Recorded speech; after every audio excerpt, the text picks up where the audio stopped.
They were soldiers unlike any others, before or since. Their nation was an armed camp. They knew no trade but war. In 480 BC, at a place called Thermopylae, they met an army 100 times their size and stood their ground. For them, the trumpets never called retreat. Their name has become a synonym for hardship willingly endured and death stoically faced.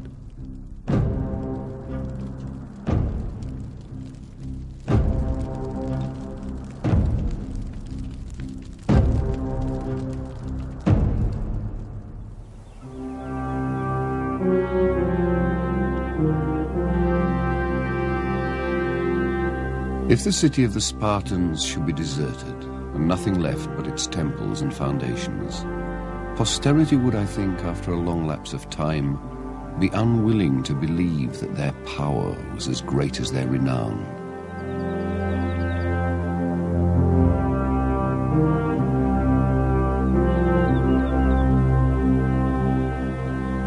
There are few monuments left to the mightiest state in ancient Greece.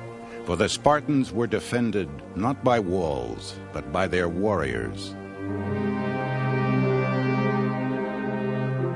A city well fortified, surrounded by brave men, and not by bricks.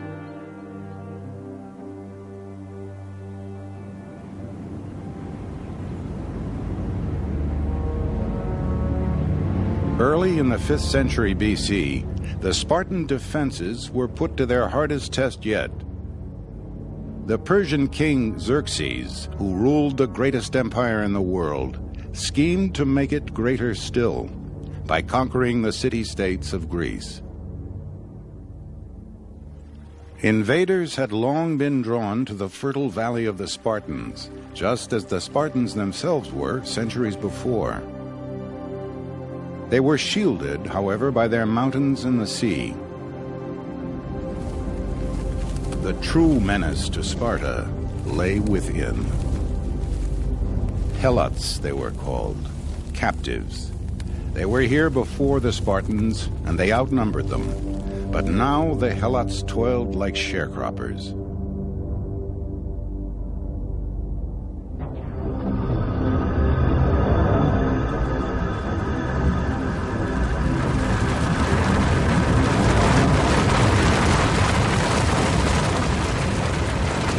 When a terrible earthquake shook Sparta, the Helots rose up.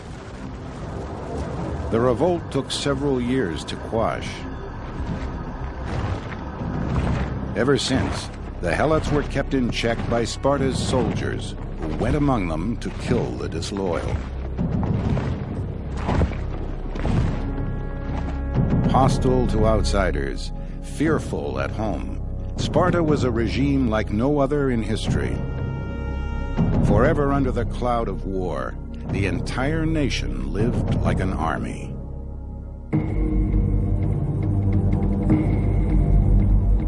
We have been superior to all the Greeks, not because of the size of our city, nor the numbers of our men, but because the constitution we have established is like a military camp, well administered and rendering willing obedience to its officers.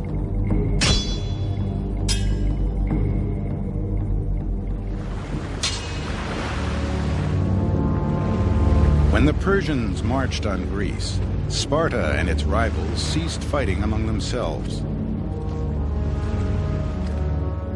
A small force, including 300 Spartans, was dispatched to hold off the Persians while the city-states organized. Among them, a warrior named Aristodemus. Like the others, he had prepared all his life for war, beginning at birth.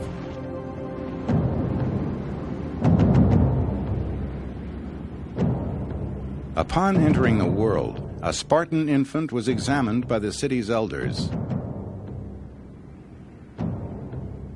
If it was not healthy and sturdy, it would be flung into a ravine on Mount Aegatus, and left to die.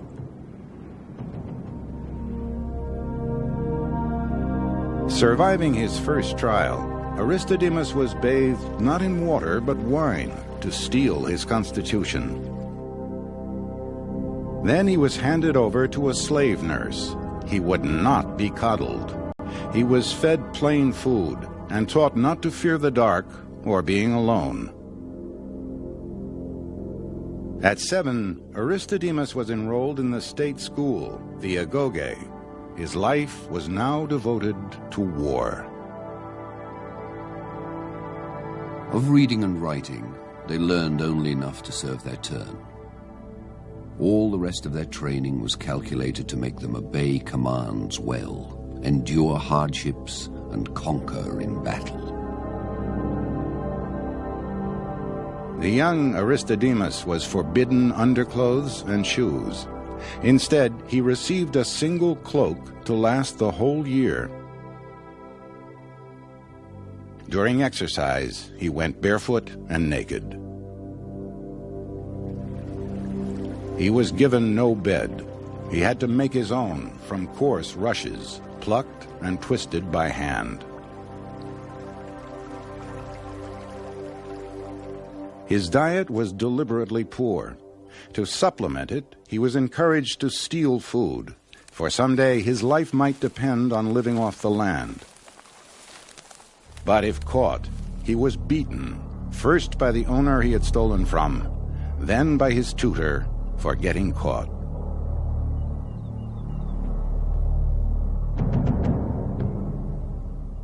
At 12, Aristodemus began training with weapons: the sword, the thrusting spear, and the bulwark of the Spartan army, the shield. It was a simple metal disc hammered over a wooden core. The warrior passed his left arm through a loop to a grip on the rim. A line of soldiers so protected formed a phalanx, a wall of shields, where the right side of each man was protected by the shield of the man beside him. So important was it that warriors were told to come back with their shields or on them.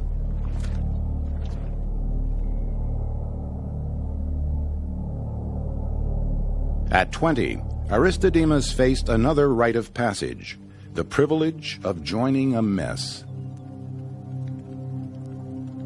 The messmates contributed monthly a bushel of barley meal, 8 gallons of wine, 5 pounds of cheese, 2.5 pounds of figs, and a very small amount of money for such relishes as flesh and fish.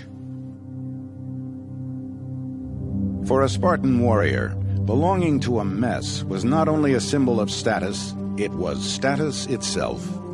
A man without a mess was like a soldier without an army. Still, the mess itself was as austere as the Spartans.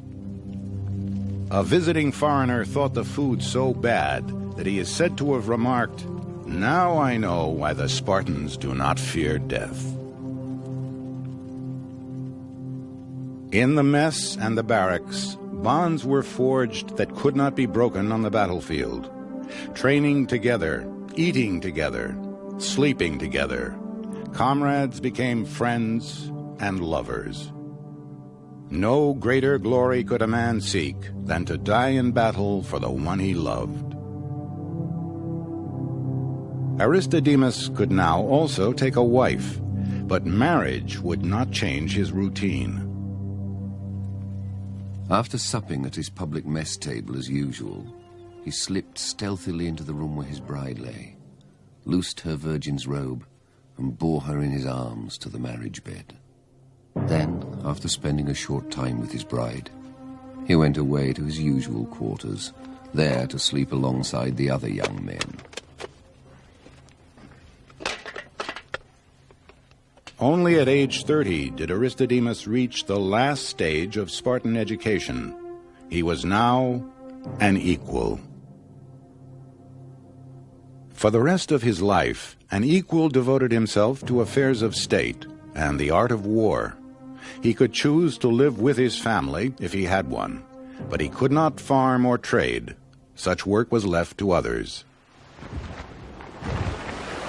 The result, an army that could outdrill, outmarch, and outfight any other.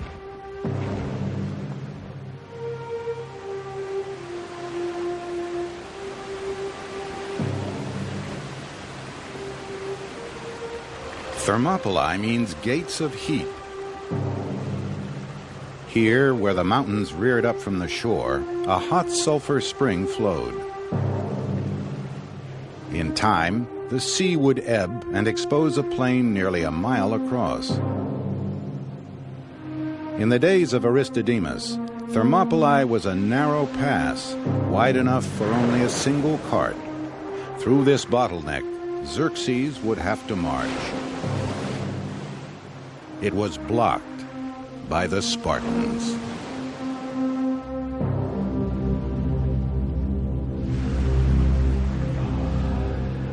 Xerxes sent out a spy. All he discovered was the Spartans' scorn for their enemy and for death. They stood in the open, conspicuous in their red cloaks and confident in their arms. There he saw some of the men at exercise and others combing their hair. Marveling at the sight, he rode back, unmolested, none pursuing him or even paying him any attention. When Xerxes heard, he could not comprehend the truth, that the Spartans were preparing to the best of their power to kill or be killed. What they were doing seemed laughable.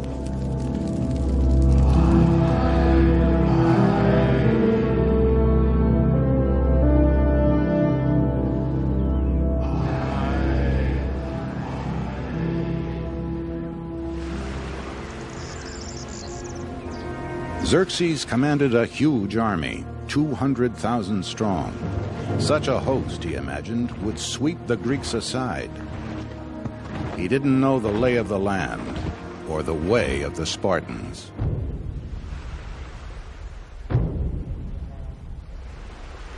They could not only outdrill and outmarch their foes, they could outmaneuver them.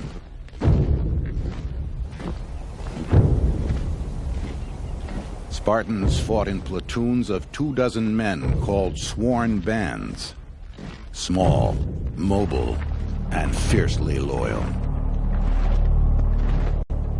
Aristodemus would serve in the same band throughout his career. At 55, he would retire, and a new man would take his place. For this family of comrades, each man was sworn to fight and die.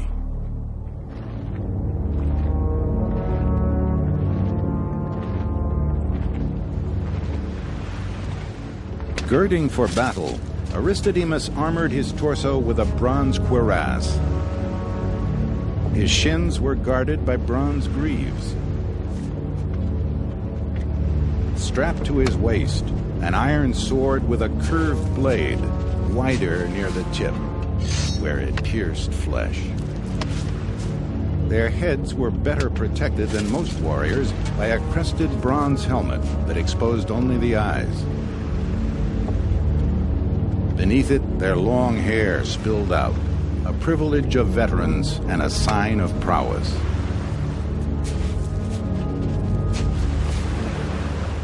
Deployed in the first rank of the phalanx, Aristodemus lifted his short spear over his shoulder, locked shields with his comrades, and advanced.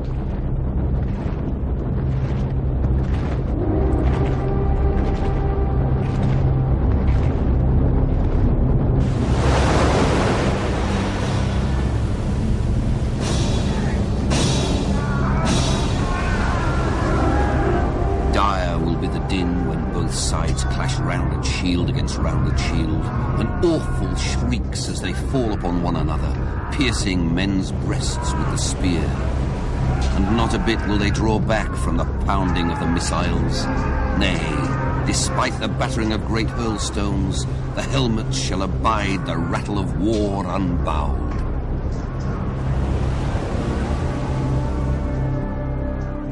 In the narrow pass of Thermopylae, the Persians lost their great advantage in numbers. Fighting in shifts, Thrusting their spears from behind their wall of shields, the Greeks repelled assault after assault. Enraged, Xerxes sent in his elite infantry, the Immortals.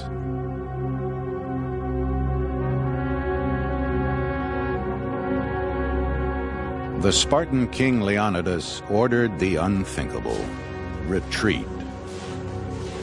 The Persians swarmed into the pass, and the trap. At a signal, the Spartans turned.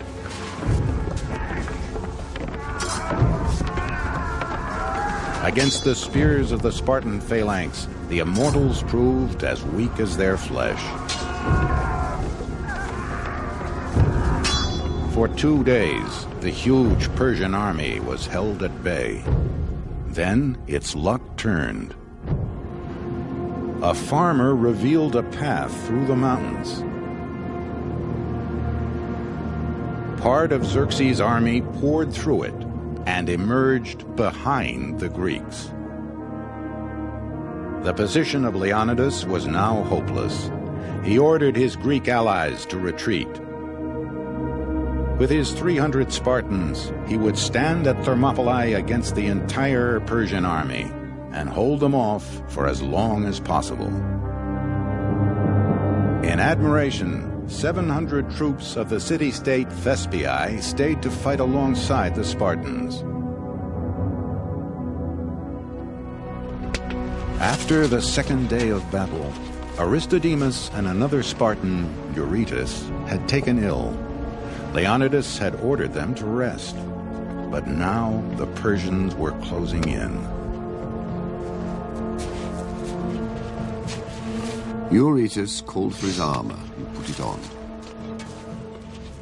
But Aristodemus's heart failed him, and he stayed behind.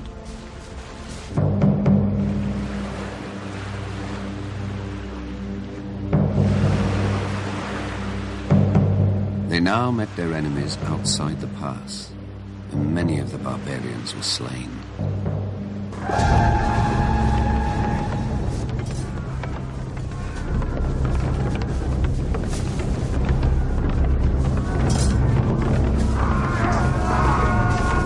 Many were thrust into the sea and there drowned, and more by far were trodden down bodily by each other, none regarding who it was that perished.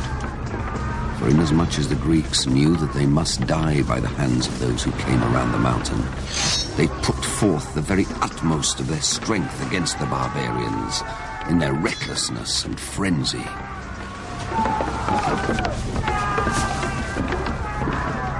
In the thick of battle, King Leonidas fell. The fiercest fighting now took place for his body.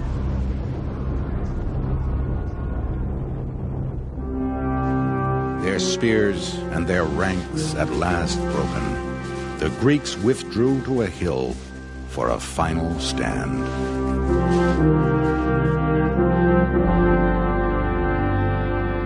In that place they defended themselves with their swords, as many as still had such, and with their fists and teeth, till the barbarians overwhelmed them with missiles. Thus did the men of Sparta and Thespiae bear themselves.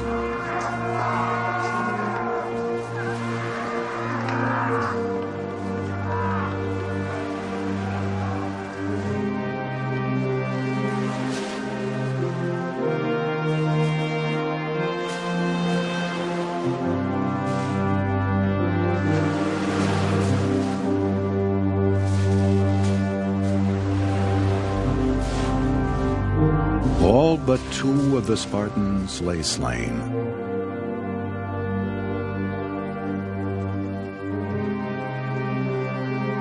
The poet Simonides composed an epitaph for the Spartan dead.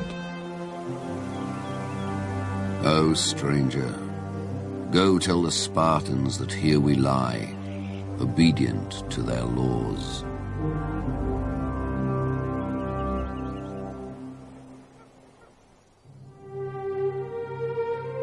One warrior did not lie there, Aristodemus. For a Spartan, this was the worst fate.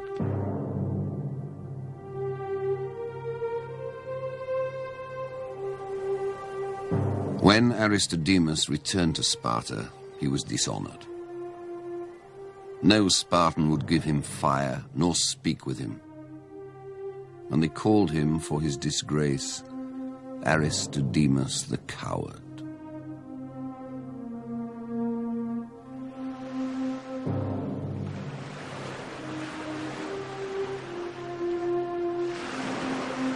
The time bought by the Spartans was well spent. When the Persians again met the Greeks in the great naval battle at Salamis, they were destroyed.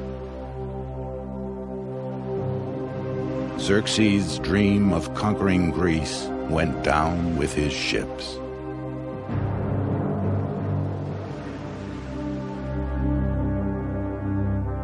Aristodemus was a broken man.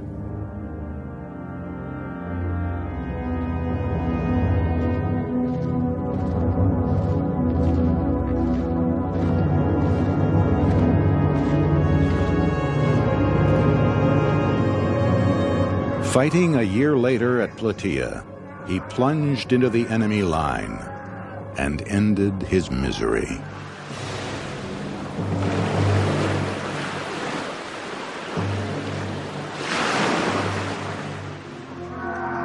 For the next century, Sparta was the most powerful state in all Greece. In 404 BC, it defeated its proud arch-rival, Athens. But for the inflexible Spartans, new lands proved easier to win than to rule. The state as armed camp, an idea that worked so well at home, failed abroad. By the 2nd century BC, Sparta was broken. The discipline that kept its soldiers from fleeing in panic also prevented wise retreat. Militant Sparta had made too many enemies and lost too many men. Sparta's great training system, the agoge, was reduced to spectacle.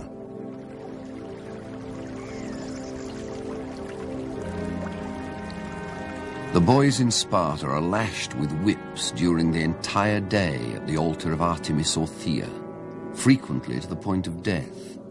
And they bravely endure this, cheerful and proud, vying for the supremacy as to which could endure being beaten for the longer time and the greater number of blows.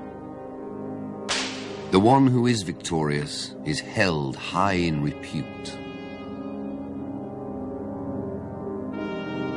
This was the legacy of the once proud Spartans.